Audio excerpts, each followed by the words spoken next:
spectral passion. In the darkness, pleasure and fear intertwine. The forbidden calls, the unknown lurks. Welcome to a place where desire and horror merge. Do you dare to listen?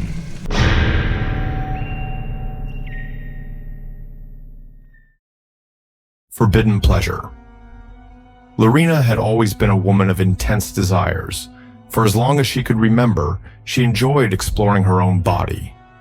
Every night, when she was alone, her hands would slowly glide over her skin, searching for that sensation that made her tremble.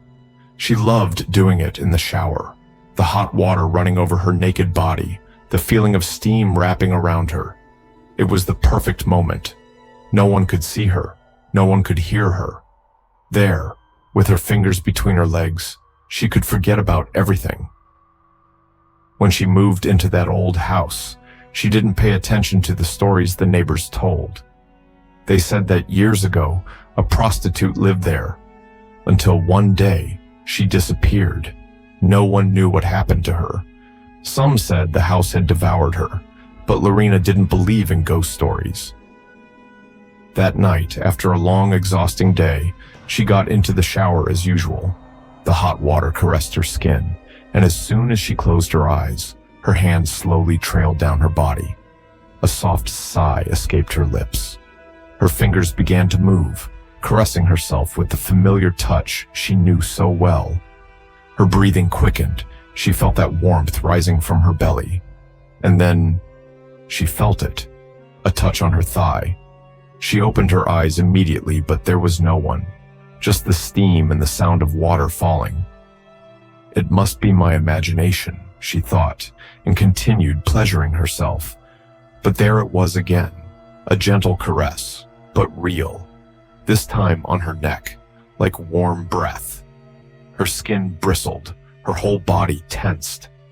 Mine, a deep, husky voice whispered directly into her ear. Lorena gasped. She didn't know if it was fear or excitement, but her body was burning. The sensation didn't stop. Now, invisible fingers were sliding over her skin, ghostly lips kissing down her back. She couldn't see it, but she could feel it. Something gripped her waist and pressed her against the wet wall. The touches became more intense. Hands that didn't exist explored her slowly, moving between her thighs, playing with her, touching her as if they knew exactly what she wanted. A moan slipped from her lips. It was a forbidden pleasure, terrifying yet irresistible. Her legs trembled, her body arched, her chest rose and fell rapidly. Then something wet trailed down her neck, a cold, inhuman tongue.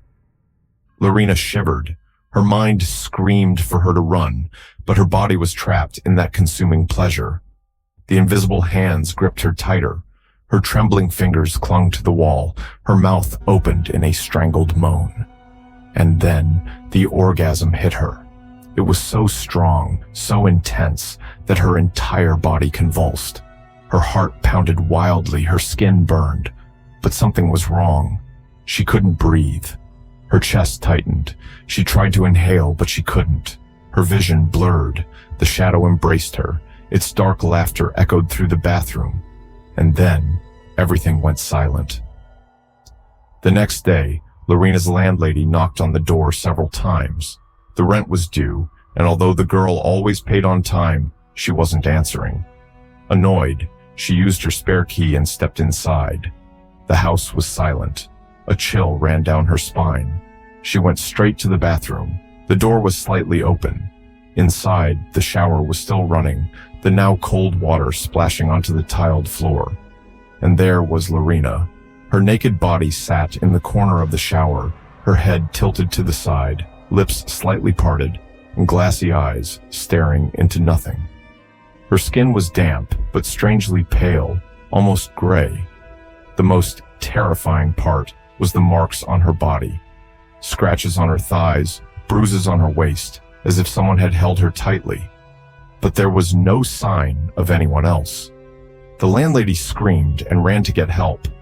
When the police arrived, they searched the entire house.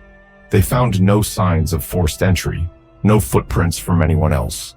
Just Lorena's body, with an expression on her face that no one could explain. It looked like a mix of pleasure and terror, but the most chilling thing was in the mirror. When the steam began to fade, a message appeared, written by an unseen hand. "Now we are two." The officers looked at each other. No one dared to say it out loud, but they all felt the same thing. That house was not empty. Days later, the apartment was left vacant, but the neighbors started hearing things. At night, when everything was silent, soft moans could be heard from the bathroom of that empty house, ragged breaths, as if someone was inside, surrendering to the same forbidden pleasure that had consumed Lorena. But no one lived there, and no one ever would again.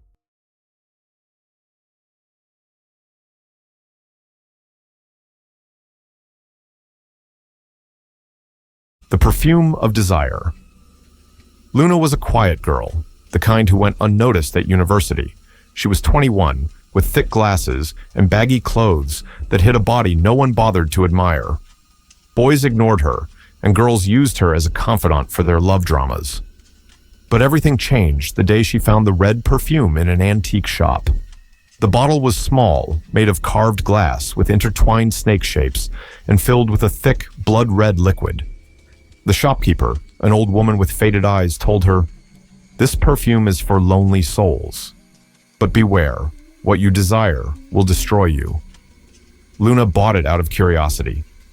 That night, she dabbed a drop on her neck. Instantly, her skin warmed, and a sweet, heavy scent filled the room. "It smells like danger and lust," she thought, and for the first time, she felt powerful. The next day, Luna decided to test the perfume in class. She wore a tight dress she would never have dared to wear before. In the hallway, the boys who never looked at her turned into animals.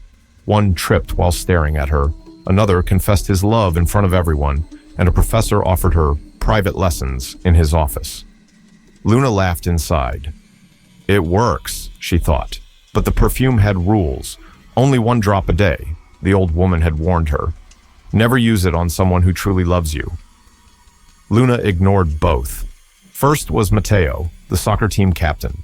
She invited him to her apartment, where he knelt and begged her to step on him. "You smell so good. I want to be your dog," he moaned. Luna agreed, but when Mateo tried to kiss her, his tongue swelled until it choked him. He died with lust in his eyes. Next came Valentina, the most popular girl at uni. She had always humiliated Luna, but that night, smelling the perfume, she crawled to her door. "Please, let me touch you," she begged. Luna made her strip and lick the floor. Valentina obeyed, but as she swallowed the dust, her stomach burst, filling the room with guts. The perfume became addictive. Luna used it excessively. 3 drops, 4, 10. The more she used it, the more monstrous her admirers became. One man cut his face to be as beautiful as her. A pregnant woman ripped open her womb, screaming, "I want you to smell my blood." Soon, Luna's mirror began to show her true self. Her skin cracked, revealing red scales. Her scent was no longer sweet. It reeked of rotting flesh. Her intimate part transformed into something grotesque, a slit surrounded by tiny teeth, oozing a thick black liquid. Insects followed her, flies buzzing in her ears, cockroaches crawling out of her mouth when she laughed. The old woman from the shop appeared in her dreams. The perfume doesn't make you desirable. It turns you into bait. Every drop is a piece of your soul that the devil claims. Luna tried to quit the perfume, but it was too late. Her body was no longer human. Her breasts dripped a black liquid that burned the skin. Her intimate part was a living wound that attracted flies. Men saw her as a monster, but they still desired her. On her last night, Luna poured the entire bottle over herself. The whole building filled with hypnotized neighbors. They screamed, cried, and killed each other to get closer to her. When the police arrived, they only found a trail of red liquid leading to an alley. There, the perfume bottle was intact, next to Luna's naked, smiling corpse, with a stranger's body clinging to hers.